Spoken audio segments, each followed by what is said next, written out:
আগামী 12ই মে ফ্লোরেন্স নাইটিঙ্গেলের জন্মদিন ও আন্তর্জাতিক নার্স দিবসকে সামনে রেখে অন্যান্য বছরের নিয়ে এই বছরও আইজিএম হাসপাতালের নার্সিং অফিসারদের উদ্যোগে এক রক্তদান শিবিরের আয়োজন করা হয়েছে।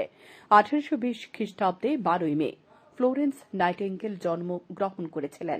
তৎকালীন সময় নার্সিং পেশাকে ভালো চোখে দেখা হতো না, কিন্তু আজ আধুনিক নার্সিং পরিষেবার জননী।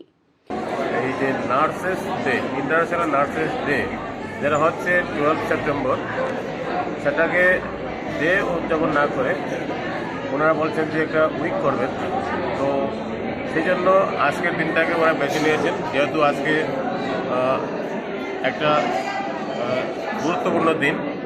আমরা সবাই মানি যে অক্ষয় তৃতীয়া একটা মারাত্মক একটা তিথি, সেই হিসাবে আজকের দিনটা একটা উল্লেখযোগ্য দিন এবং সেই দিনটাকে ওনারা বেছে নিয়েছেন রক্তদান দিবস হিসাবে।